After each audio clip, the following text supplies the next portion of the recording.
Okay, we're going to just take a quick look at migration data for Mexicans and Mexican Americans in the United States between the time of like 1850 to 1940s, though we'll focus on like 1910 to 1930s.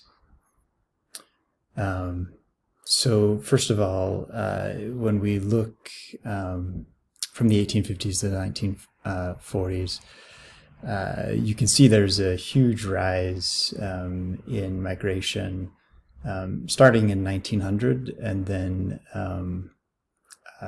pretty dramatic increase between each decade. So 1900 to 1910, 1910 to 1920, and then 1920 to 1930. And then you'll notice a really big drop, and it's really one of the only drops in this range that we're looking at.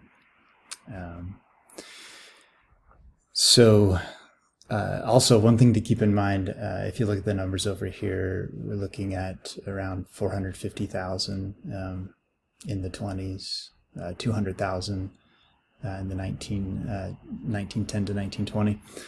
But these are documented numbers. So a lot of migrants from Mexico would not come through the official ports of entry because they could save money by just going other directions. And there weren't really any legal consequences back then for crossing into America through alternatives or through other ways besides the ports of entry. So while these numbers are big, the true numbers of migration are a lot bigger. If we look at like why are Mexicans migrating to the United States from 1910 to 1930, a lot of that migration was due to the Mexican Revolution, which lasted from 1910 to 1920. Many Mexicans fled that war and instability to the United States.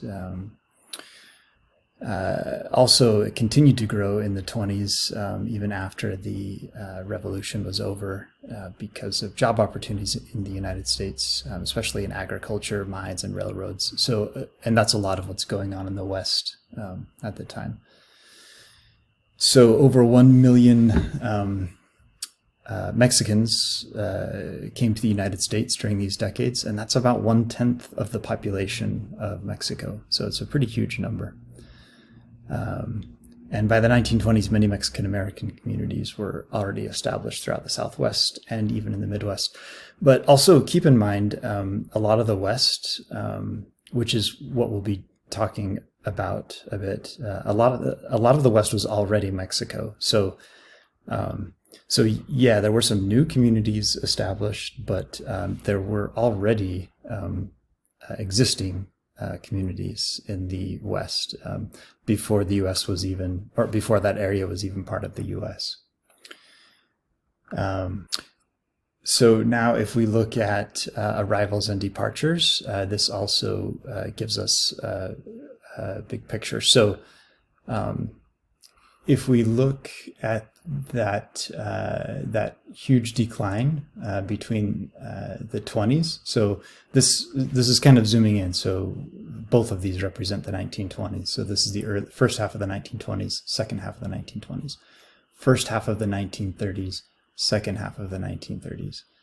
But now we're also looking at departures. So the departures were always kind of low. But if you look in the 1930s, not only did the arrivals decrease dramatically, but departures were significantly higher than arrivals.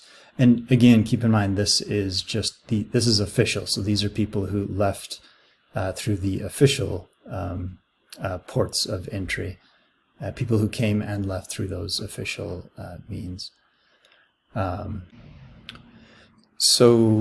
What we're looking at today is why did that happen? We're going to look at some historical documents, and we're going to answer the question, why did Mexican migration to the United States drastically change in the 1930s?